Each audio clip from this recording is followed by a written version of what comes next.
Nice to see everybody here. I'm live from Tiferet Israel Synagogue Center, where but it's nice to see everybody here for what is the third and final installment. And for some of us, we've been together for all three. For others of us, this might be our first one. And as I said before, each and every one of the three sessions actually is its own session.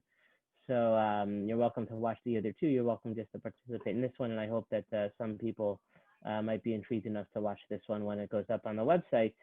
And over the course of our time together, we talked about the liturgical Piyut, which is rabbinic poetry.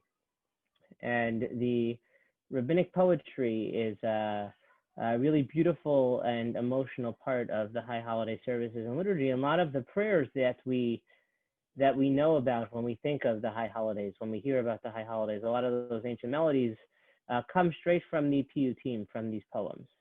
And what's really interesting is that the essence of the service on the high holidays that we've talked about is not that different than a traditional Shacharit service, a traditional Shabbat morning service or festival morning service. It's really these Piyutim, these liturgical poems that make the services so special and meaningful, and dare I say that much longer. And we've talked a lot about how we make the decision about what goes into the Machzor and what goes out of the Machzor. And part of the danger and the challenges with regards to the Piyut has to do with the fact that it's very easy for the rabbis to add more things into the service. Like I can't even tell you the plethora of poems and readings that are similar to some of the Piyutim that have been written, especially this year with regards to COVID and some of the social justice issues that people are urging for us to do. But we don't add those at the expense of anything else. We just keep adding more and more in. So at the end of the day, the Machzor becomes a tremendously large book. And the service becomes longer and longer and longer. And unfortunately, in a year where we are condensing the service to essential elements and components of the service and the things that are not, some of the Piyutim are on the chopping block. And the service / the first Piyut that I want us to take a look at today is actually at the very end of the Avoda service. And why this Piyut is somewhat controversial is because when the new editors of our Machzor Lev Shalem, I don't even know how many years do you guys think this Machzor has been out? I can't remember, maybe it's been 7, 8 years, 10 years already at this point. It's in terms of Jewish text and liturgy, it's pretty new in that regard. But when this Machzor has been out for 10 years already, when the editors had to pick and choose what goes in and what goes out, this particular Piyut that we're going to talk about tonight was on the chopping block, right? It didn't make it into the Machzor. But when that happened, so many rabbis were so upset and disappointed and frustrated that they created a page of this Piyut that is available on the RA website as a Machzor supplement. And they did this for 2 Piyuts. This is one of them. And why this particular Piyut is so interesting is that this Piyut actually focuses on what we'll call is the joy of Yom Kippur. Because as Cantor Lieberman reminded us on Saturday night, Yom Kippur is actually considered in Jewish text and tradition to be, if not the happiest day of the Jewish year, the second happiest day of the Jewish year.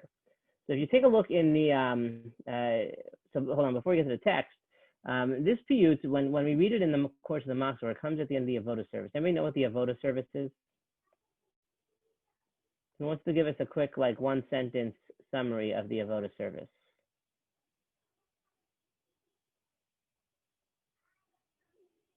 Seth to the rescue.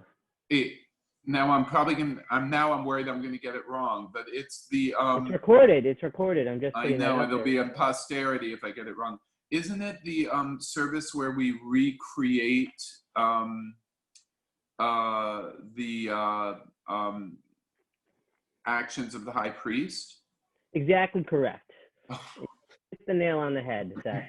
The nail on the head. So part of what makes the Yom Kippur service so long is that as part of the Yom Kippur Musaf service, we actually had 2 completely separate services within the context of the Musaf service. Right, the first is the Eila Ezkra, that's the martyrology service, which is a really weird choice for Yom Kippur. And that was actually the topic of my sermon for last year. We talked about why I felt it was important yet unusual for the Eila Ezkra, the martyrology, to be part of the Yom Kippur service liturgy. The second piece is the Avoda service, and it's exactly as Seth said, except that recreate is somewhat of a over-ambitious exaggeration. What we do is we essentially read for word in the Mishnah and the Talmud what the ancient ritual of Yom Kippur was like. So we tell how during the time of the temple, Yom Kippur was observed, and we talk about the sacrifices, and there's multiple different confessionals. And the confessionals are pretty much exactly the same, and we read all three of them over and over and over again. And there's a debate as to whether or not this is a wise use of our time. As I mentioned before, Yom Kippur, let's be honest, it's Yom Kippur, nobody's going anywhere anyway. So the service goes to 1:30, 2 o'clock, 3 o'clock, sometimes 4 o'clock. Sometimes we want to have a break.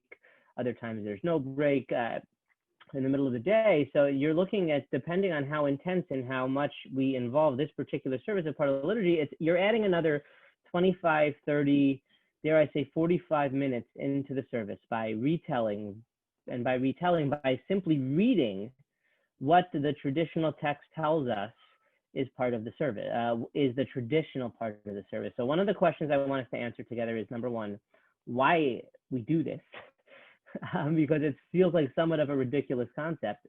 We have our own observance of Yom Kippur, and as part of that own observance, we decided to spend about 45 minutes, an extra hour of what's already a very long service, making sure that we simply read about how Yom Kippur was observed thousands of years ago, even though we no longer observe Yom Kippur that way. So why it's important that we still think we do this, and whether or not we think that we should still do it, because just because it's important doesn't necessarily mean that we should still do it. And spoiler alert, this is a service that, as I said before, in an era of Zoom service this year, every year we've condensed it. The first year we did 2 confessionals. My third year here, we did only 1 of the confessionals. And this year, I think the only piece of the Avoda service we're actually going is going to be this particular Piyut that I'd like us to talk about today. So let's take a look at this Piyut. And this Piyut, why it's such an unusual choice, is because Yom Kippur is we think of as the solemnest, saddest day of the year. The Piyut I chose to do to represent the Avoda service for us in our Yom Kippur experience happens to celebrate the joy of Yom Kippur. And just by means of a joke, and I meant to start with a joke, but I forgot. There's a father goes to the rabbi, and he's very, very worried about his son and his son's future, his son's future wife. And he says, Rabbi, will you talk to my son's wife? You know, she's sort of Jewish, but she's not into tradition. She hates festivals and holidays and doesn't really want to do anything. He loves her to get married, but I'm worried about what that means for my family and my children. He says, all right, I'll sit down and I'll talk to her. And he says, and what she says is she goes to the rabbi, and the rabbi says, all right, so tell me about your Jewish background. Tell me, what's your most favorite memory? What's your only memory of being Jewish? And he says, well, the only thing I ever did is I went to shul every year on Yom Kippur. And what the rabbi says, all right, so she's a lost cause. You know, and I say this all the time, that if the only memory, if the only observance that people relate to and connect to is Yom Kippur, I hate to say it, that's not a really positive association with Judaism. The fact that Yom Kippur becomes the essence of Judaism, out of our celebration, our observance of Yom Kippur, the joy is sort of sucked out.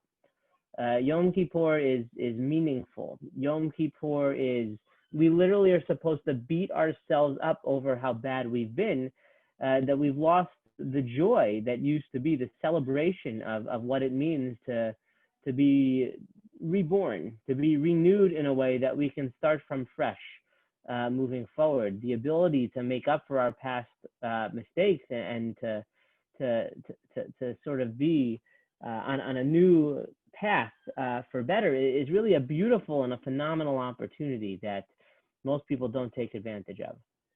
So now I'm going to turn us to our text for today. The link is in the sheet, so feel free to click the link. All right, so it's called The Happiness of Yom Kippur. So what I have included here first is for those of us in the Talmud class, this is the this is the introduction to Masechet Yom Kippur by Rabbi Adin Steinsaltz, where he talks about the juxtaposition of the different things in Yom Kippur. So does somebody want to read for us nice and loud in the English? I will pick on Debbie. Thank you very much. Tractate Yoma deals with the day, that unique day of the year, Yom Kippur. It stands apart from all other days of the year as a time of special sanctity that exceeds the sanctity of all other festivals. Yom Kippur is the day when reality transcends standard boundaries and conventions as it is stated in the Torah. For on this day shall atonement be made for you, to purify you from all your sins shall you be purified before the Lord. It is the festival celebrating the elimination of all flaws and transgressions and a return to the initial state of purity. When Yom Kippur was observed in its fullest sense, it was a day on which the three sublime sanctities, the sanctity of time, the sanctity of place, and the sanctity of man would converge. The sanctity of time, as this day was established as the day of purification and absolution for transgressions. The sanctity of place, as once a year, the sacred temple service was performed in the most sacred place, the Holy of Holies, where it is prohibited for any person to enter under any other circumstances. And the sanctity of humanity, as the temple service is performed on this day exclusively by the high priest, the most sanctified person in the congregation of Israel. Right. So to understand the power of the service and to understand this piyut that we're going to do in a moment, we have to really understand what the temple observance of Yom Kippur look like. And this gives us a little bit of summary, giving a little bit of background. But at the end of the day, we look at the temple, and the temple has different layers, right? If you look at the kotel, we talk about the wall of the temple. The kotel actually is not the wall of the temple, right? What is the kotel? The kotel is the wall of the outermost area of the temple. And as you go into the temple, you get sort of holier and holier and holier as it goes in. And at the center of the temple complex is the Kodesh HaKodashim, is the Holy of Holies. And the Holy of Holies was only entered in one time every year by the Kohen HaGadol, by the high priest on Yom Kippur. And as part of this, the Holy of Holies, the high priest would go into the Holy of Holies, and there's a list of exactly what he's supposed to say. We'll look at that in a minute.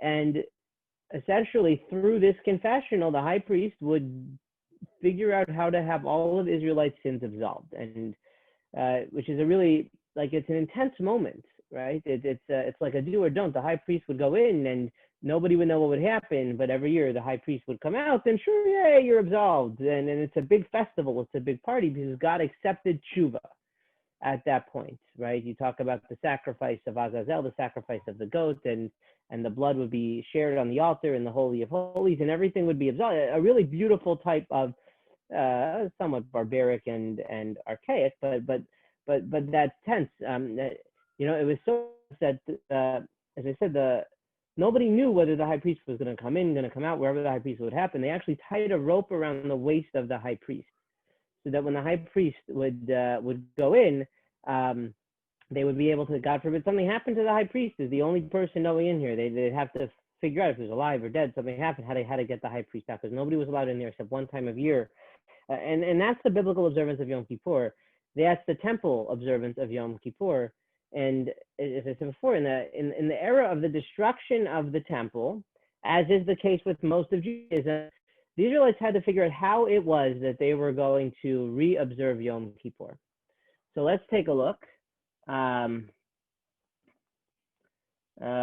before we dive a little deeper into the confessional itself, this is just a text. Text number 2 is a text from the Babylonian Talmud. It's in Bava Batra, and we talked about how the Talmud talks about all different things in different types of places. But Bava Batra, it's talking about marriage, and this is where we get the source in the Talmud for Yom Kippur being one of the joyous days of the year. So can somebody read for us text number 2, nice and loud? Debbie read text number 1. I'm going to call on Sue for text number 2.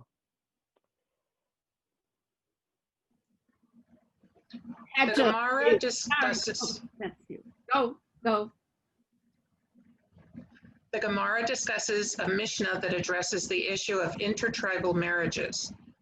We learned in a Mishnah there, Rabban Shimon ben Gamliel said, there were no days as joyous for the Jewish people as the 15th of Av and as Yom Kippur, as on these days the daughters of Jerusalem would emerge in white garments, which each woman borrowed from another. Why did they borrow garments? They did so as not to embarrass one who did not have her own white garments. The Gemara analyzes the Mishnah.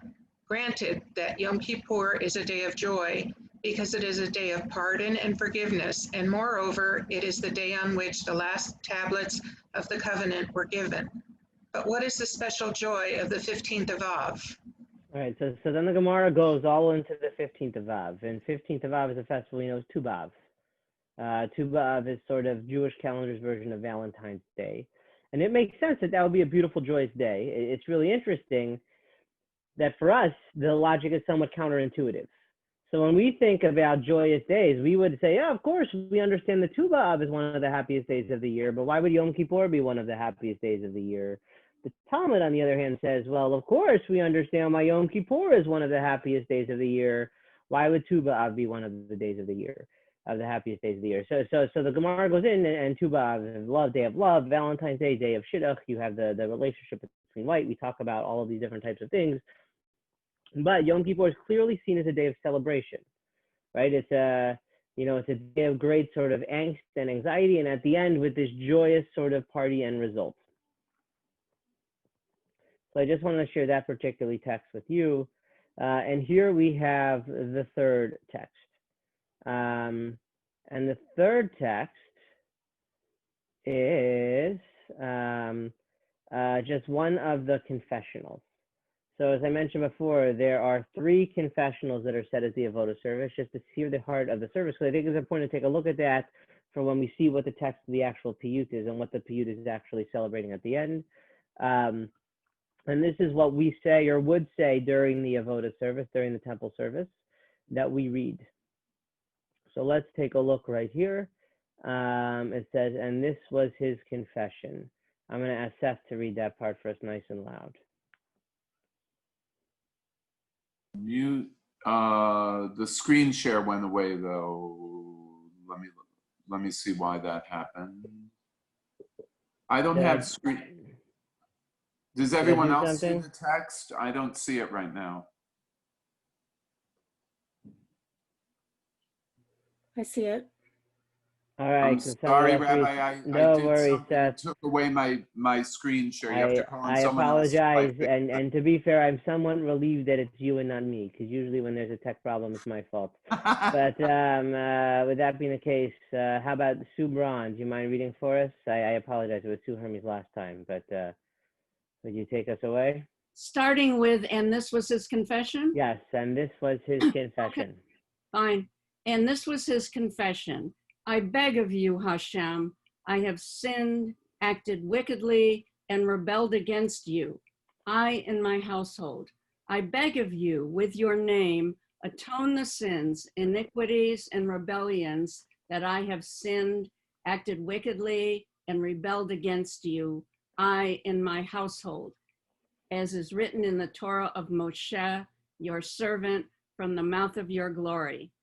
For on this day he will make atonement for you to cleanse you from all your sins before Adonai. And the priests said the people who were standing in the temple courtyard, when they heard the glorious and awesome name of God explicitly pronounced from the mouth of the high priest with holiness and with purity, they bowed, prostrated themselves, offered thanks, and fell upon their faces and said, blessed is his name, his glorious kingdom is forever and ever. And he prolonged the intoning of the name until the worshipers completed the response. And completing the verse, said to them, you will be cleansed. And now with your great goodness, arouse your mercy and pardon your faithful servant. So it's really a beautiful, powerful moment. Again, we do this 3 times. So you could recognize why, and what I didn't include was the list of the sacrifices that were offered each and every time, and it goes over and over and over again, right? And Kach Haya Omer, and then there's some beautiful tunes and melodies and arias and things for that people like you would probably drool over, in terms of the melodic nature and the tunes that and to hear Cantor Lieberman would be really beautiful. But again, we talk about why we tell this story. And why we decide to include this in part of our Yom Kippur literature. I'm going to skip over the 4th text for a minute. And I want to take us to, hold on, that's not my, this is the Piyut, but I believe that it got a little out of order, but here's this text. Now, is there a way for somebody who is better at this than me for me to flip it around? I don't know how to flip Let's it. see. So we're not going to flip it, but we'll take a look. Oh, wait. Down here. This is what I want. This last paragraph here. We say Ashrei, Ashrei Ayin Ra'ata Chol Elad. This is the last paragraph of the Avodah service. And I'll read it just because it's somewhat, it says, "Blessed were those who saw these things. Sadly, we can only hear about them. Blessed were those who saw the temple filled with a joyous congregation. Sadly, we can only hear about it. Our God and God of our ancestors, it is known to you and revealed before your throne of glory that we have no leader as we did in the days of old." It's true. No high priest to offer a sweet savor, and no prophetess to sing over living and purifying waters. And so we have recalled what the ancients did. And this is the line right here. "Fortunately, you have provided us with other forms of service." And there's a debate actually in the Jerusalem Talmud, not in the Palestinian Talmud.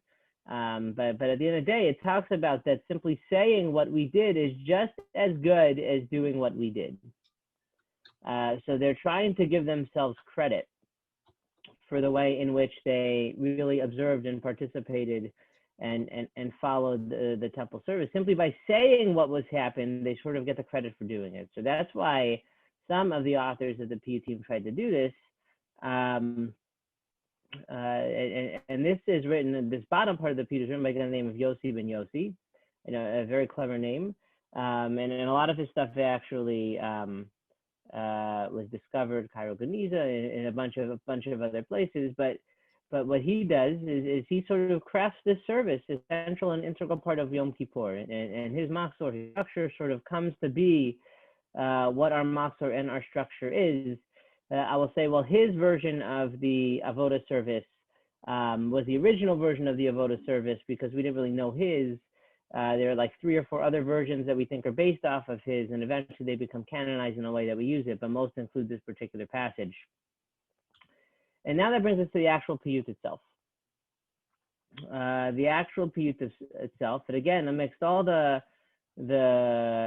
sadness and the solemn nature and the reflection and the introspection, is this idea that Yom Kippur is really about this moment, right? It's about this very intense, very heightened drama where the high priest goes into the Holy of Holies, and all of a sudden the high priest emerges and we're cleansed, and it's a huge celebration because at that moment we know that our tshuva has been accepted by God. Our sin offerings, our guilt offerings have been accepted by God, and we couldn't be more thrilled and more overjoyed. So can somebody read for us? This is Mareh Kohen, right? And what Mareh comes from the word, it's actually a play on the word. If you look in the Hebrew, and the play on the word is Mareh is Yireh and Ra'ah.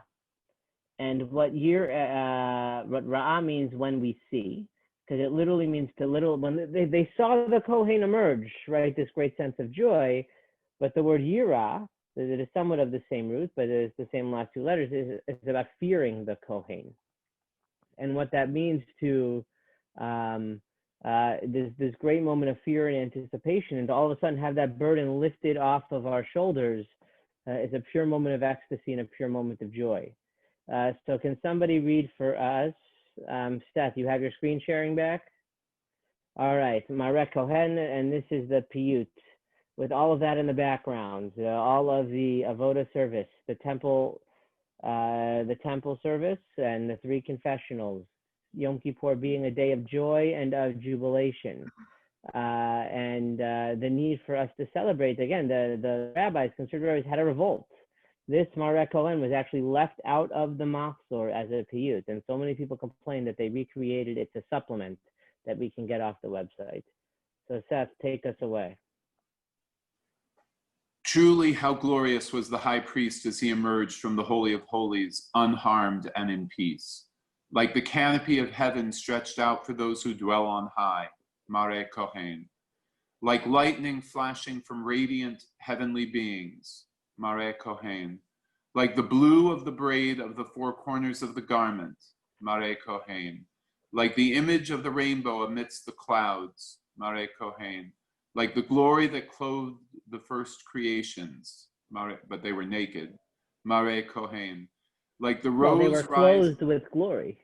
glory, all right, like the like the rose rising in a treasured garden, Mare Kohen, like a wreath crowning the forehead of a king, like, Hold on, let's go to, the love that lights the face of a groom, Mare Kohen, like the purity of the pure priestly crown, Mare Kohen, like the one hidden in the cleft of the mountain praying before God, Mare Kohen, like the brightest star that shines in the eastern sky, Mare Kohen. right, this is beautiful. Nice. This is beautiful. This is inspirational. You know, I think about the joke I told at the beginning, where if Yom Kippur is there really only one experience, an encounter with Judaism, it's a relatively depressing day. And I think one of the things that we tend to do is that we focus on the bad, and we focus on the sins and the forgiveness and the saying I'm sorry part. Is that oftentimes we leave out the feeling of joy. And what Yom Kippur really symbolizes and can mean in our lives. And I think that that's what this psalm does, right? It focuses on that moment of what it is to be relieved of the burden that is our imperfect nature as human beings, and enables us to move forward, knowing that we're going to be imperfect, but be better and learn from those mistakes. It's a beautiful, wonderful opportunity that we as human beings have, that our tradition provides for us, and it's one that should be celebrated. And you'll see that when this is done, and Cantor Lieberman, he'll be dancing and running up and down. That's because he has more energy than the Energizer Bunny. You know, unlike the rest of us at that point in the service, we're absolutely exhausted. And, you know, he's tried to run and to pull us up to dance with him, and it's somewhat humorous. I'm really curious to see how that's going to play out from his studio in Jerusalem. But with that being the case, you know, we're talking Yom Kippur afternoon. But again, that's the point when we're all ecstatic and we sing this really beautiful Piyut, and it's a fun, upbeat melody, right? It's a fun, upbeat, exciting, jubilant melody, the exact opposite of what you would expect at that time of the day. But again, it's really bringing us back to the true nature and the idea of Yom Kippur as a joyous day, as a beautiful day in our lives, not as I don't want to say not a difficult day, but a beautiful, wonderful, and celebratory day as well. So the next psalm, the next Piyut, and again, I want to do two Piyuts today that I wanted to bring in, is another beautiful, beautiful Piyut. So we're going to go back to text number 4. And this Piyut is said as the introduction to the repetition of the Amidah at Ne'ilah. So we've done most of Slichot, we did the silent Amidah, and sure enough, right, at this point in the service, the Chazan, and for us this year, God willing, it's going to be Noah Friedman actually for Ne'ilah. The Ark is about to be opened, and we're about to stand for the last 45 minutes, for the last 50 minutes of the holiday, and we're in the home stretch, right? It's the last 45, 50 minutes of Ne'ilah. And this Piyut, of all of the Piyuts in the world, was chosen as the Piyut to introduce this last final prayer and moment of Yom Kippur, of the holiest days of the year. And I think that what it has to do is it takes into account a lot of these texts and a lot of the feelings and the mixed emotions that we're feeling at that very moment. So I want to take us away. This is from the Shulchan Aruch. Anybody just want to take a quick stab? What is the Shulchan Aruch?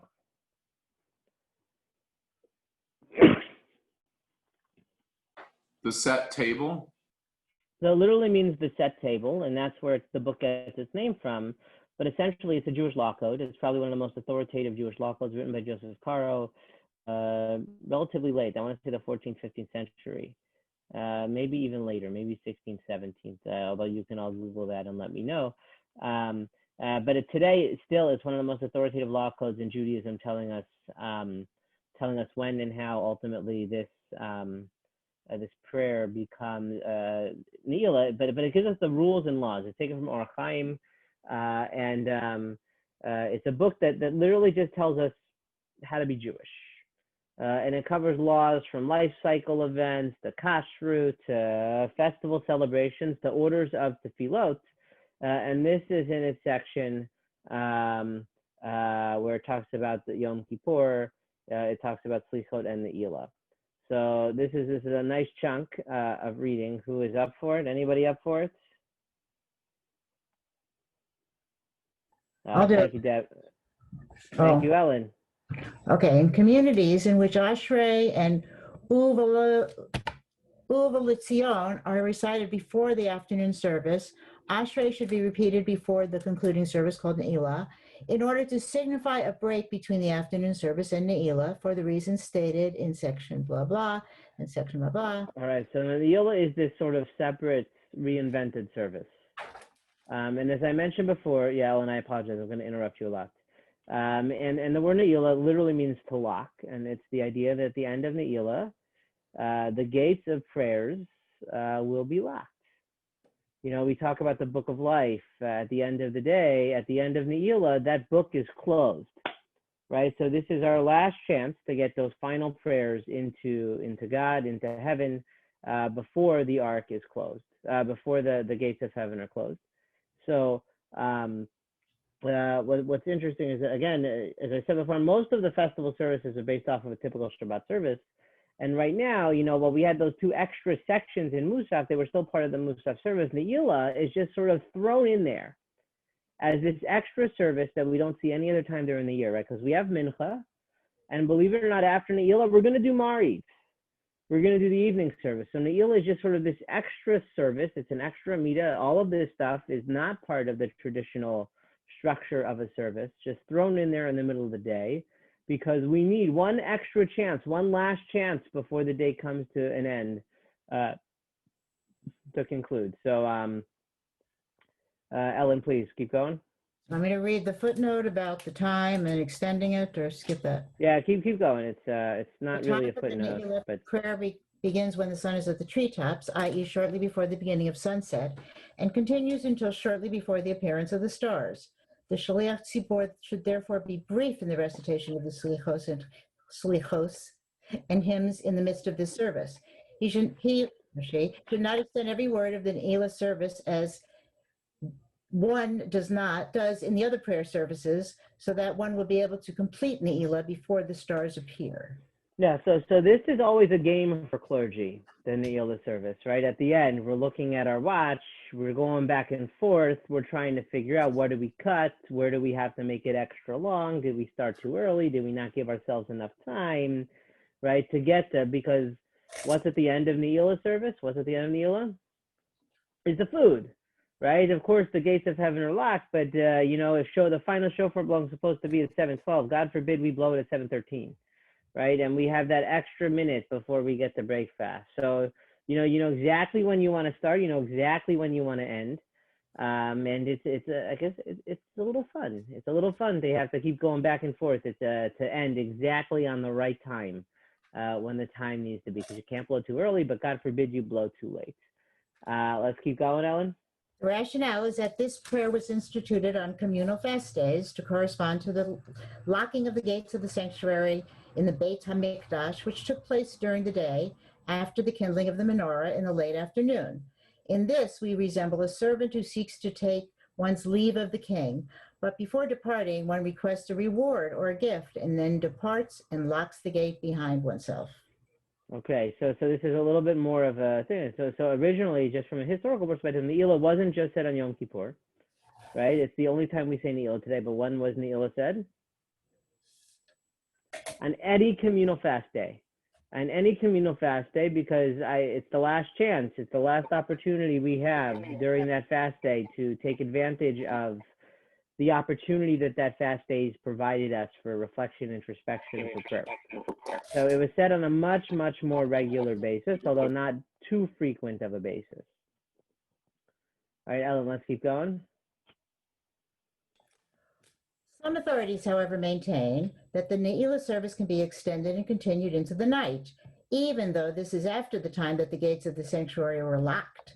They argue that it was not at all ordained that this service should be recited at the time that the sanctuary gates were locked, but that it is called Ne'ilah because it is recited at the end of the day. It concludes the day's prayers and is recited just before the gates of heaven are locked at the end of the prayers. So it's really interesting that this is setting this up as a debate in terms of what is actually being locked at the end of Ne'ilah. And as we said before, you had to finish Ne'ilah because what was going to happen at the end of Ne'ilah? They were going to lock the Beit HaMikdash. They were going to lock the gates of the temple. You were going to be kicked out of the synagogue. That's why you had to leave. And this was saying it has nothing to do with that. It's the gates of heaven. We're talking about it's going to be locked to your prayers now. And then there's all these other midrashim. There's all these other suggestions that people have, these commentaries that the gates of heaven are never ever locked to our prayers.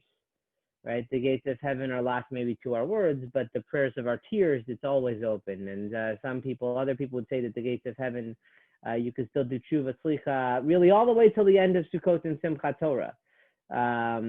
Just to try, I don't know if that was just to get more people to come to shul on Sukkot and Simchat Torah, but it's the idea that the gates of heaven still aren't locked, but you have this Ne'ilah concept in that regard.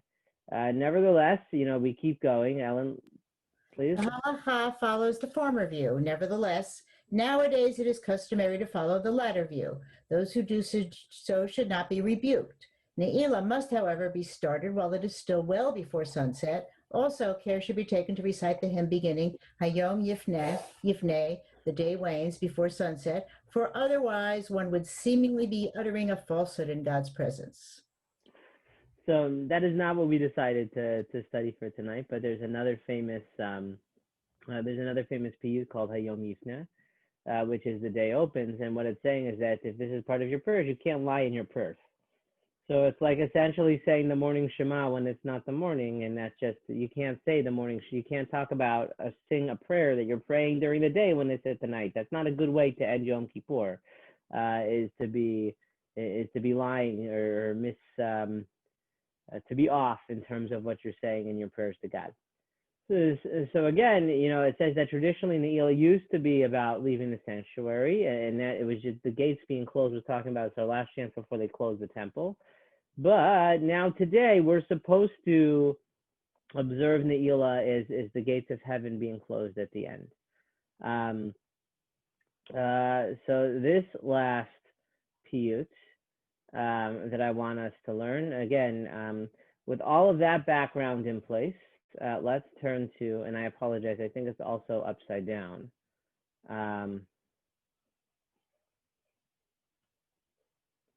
What is this? It's called El Nora Alila. I'm gonna move you here. Let's see, this should let me flip it.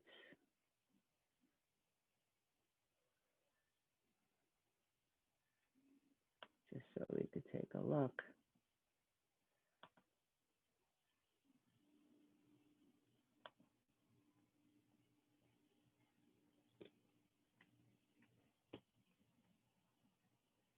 Nope.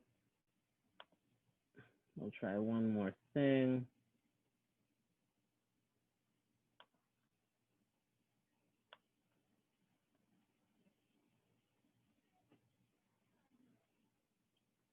I apologize. All right, we're gonna do it sideways again. But what I like about this, right,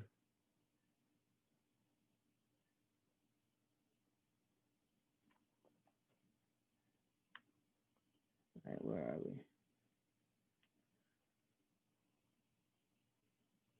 Here. We have El Nora Alila. Does somebody want to try and read sideways, or I could do it? So I'll take it. Awe-inspiring Creator God, find forgiveness for us. We who are called few in number and trembling beseech you. As we pour out our souls, craft forgiveness for us. Be our protector. Seal our fate for joy and glory. Be compassionate and loving towards us. Who would oppress or war against us? remember our ancestors' righteousness as of old and at the beginning.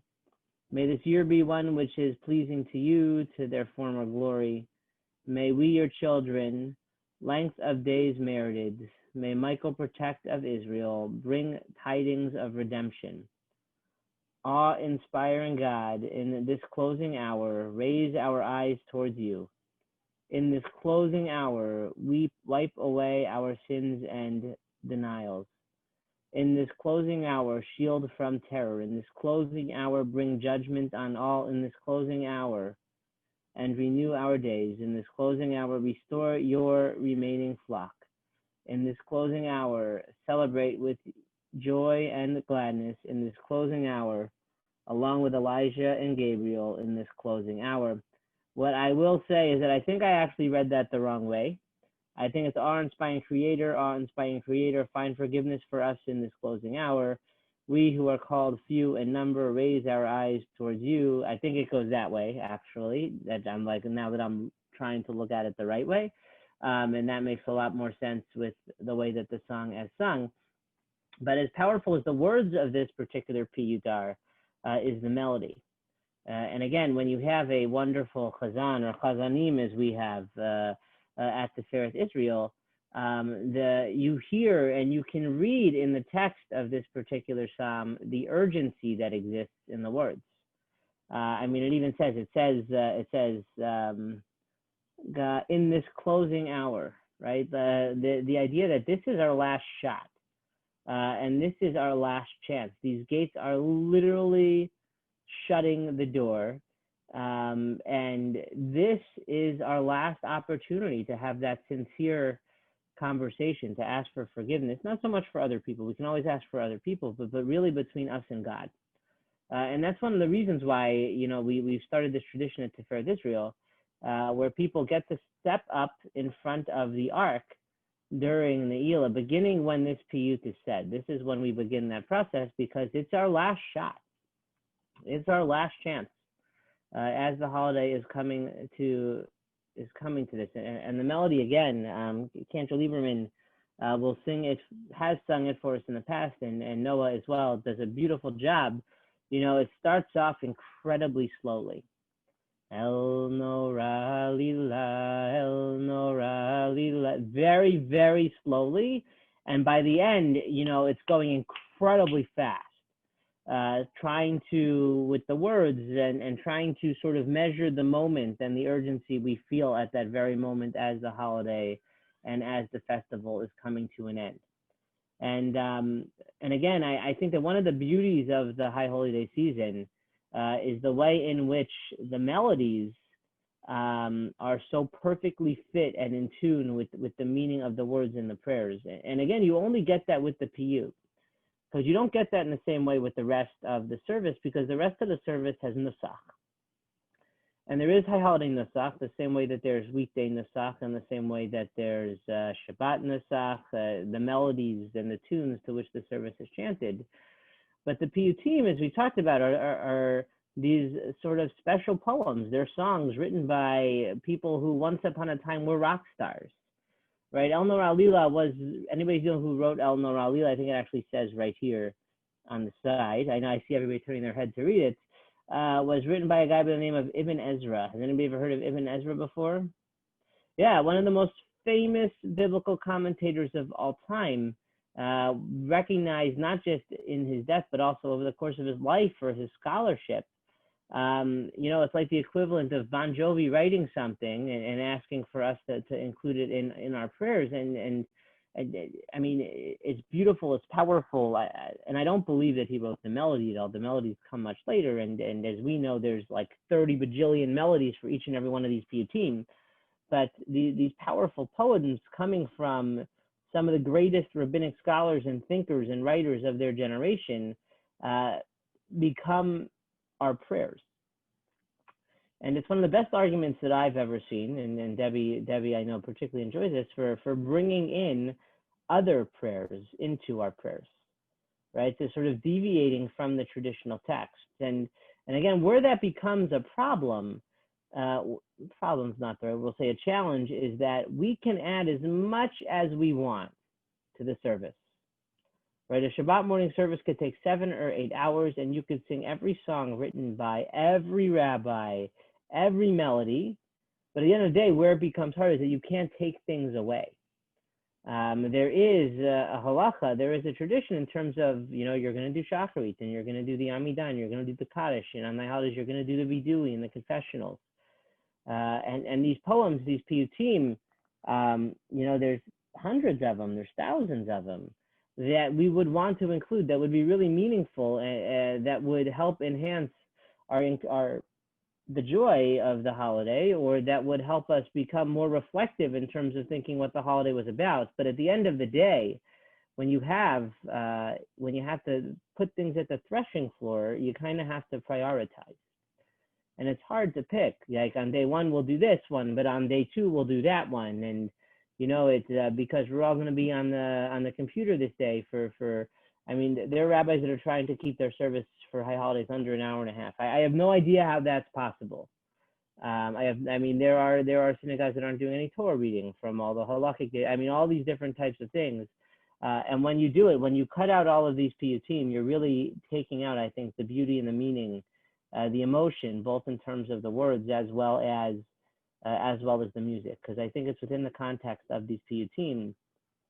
And what we tried to do over the past 3 sessions together is we've looked at the piyutim and we've seen how they've sort of done a phenomenal job of capturing the themes, the emotions of the high holidays, more so than the same Amidah that we're simply going to say on Shacharit does, just with a different tune. And again, for me, that's where the meaning and the emotion, that's where the symbolism, that's what makes the high holy days so holy and special, is when you bring in all these liturgical poems that we've been chanting, we've been singing for thousands of years, pushing us to dive deeper and relate and connect on a whole different level to our tradition and our prayer. The same way that poetry does today for us, that's what the Piyut team did and still continue to do for us. So it's somewhat of a disappointment for me. That many of the Piyut team aren't going to make it into our prayers. The ones we've picked are ones that are going to. And again, I appreciate the opportunity to get to share and to teach about them because of, as I said before, I get to teach a little bit less this year over the course of the service than I have in past years. So if you do have any questions coming up, if anything strikes you in the Machzor, you know how to reach out, but it's my hope for all of us that even if we don't sing all of them, that we're inspired by the nature of the Piyut, by the poetry of the Piyut, by the beauty of the Piyut, by the power of the Piyut, to maybe even on our own dive a little deeper into some of these texts. Any questions, thoughts, reactions? Rabbi? Yeah. Is it?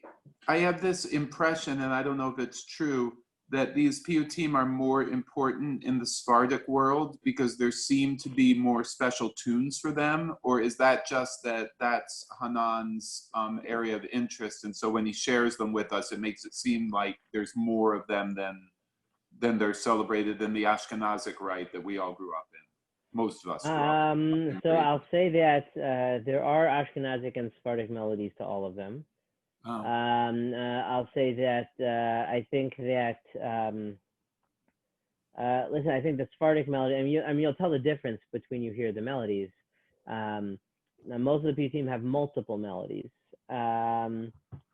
Listen, a lot of the Piyutim, let's be honest, a lot of them you'll see in the context of Slichot service in a lot of different ways. And as we know, the Sephardic communities actually do Slichot every day during the month of Elul, not just once. So I think that these Piyutim are much more familiar in the Sephardic world. Slichot is taken much more seriously in traditional Sephardic communities in that regard. Well, a lot of them were written by Sephardim. That's probably yeah, and that's the other piece is the point of origin. So is a lot of dare I say more romantic from the poetic perspective from the Sephardic world. But that being the case, you already see them incorporated into the Machzor, the standardized Machzor. You're looking at Yossi Ben Yossi. You're looking. Some of these are really, really old. and come from all sorts of different places and from all over. Ellen. I want to hear Miriam's more upbeat melody. She said she put in the chat. I can just do this little part. El nora lila, el nora lila, la la la la la la la la la la la la la la na na na na na na na. To be fair, that might have been the melody that I was trying to sing. But no, but that was really Okay. beautiful. And again, Cantor Lieberman has a beautiful melody, and I know that Noah also has a really beautiful melody as well. So we can't go wrong. But what I think all of the melodies try and do is again, the tune just as much. It recreates the drama and the sense of urgency in the piece itself as well. And it's beautiful how the words really speak to the music in that kind of way, in a very different way that only the Piyut can do. You don't see that so much. Maybe a little bit in the Aleinu as part of the Amida when you go to the traditional High Holly Aleinu section, but it's the ability to compose a melody that is just unique for that poem. Again, there's no nusach. It's just beautiful melodies and beautiful tunes that can really touch us emotionally in a way that traditional nusach can't necessarily do.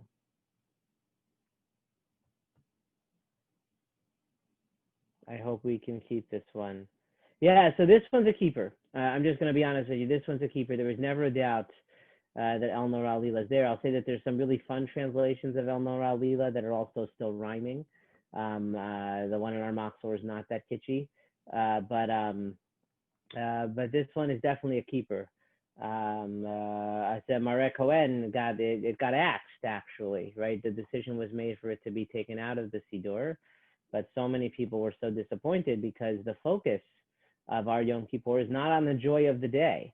And it's a beauty in a lot of really wonderful ways. It's trying to reclaim the beauty and the joy of that day, because unfortunately, if Yom Kippur is people's one and only or most serious exposure to Judaism, I think that oftentimes the beauty and the joy, especially at that time when it gets overlooked, everybody's looking at their watch, when are we going to finish, when are we going to eat, to use the sense of the power that is Yom Kippur.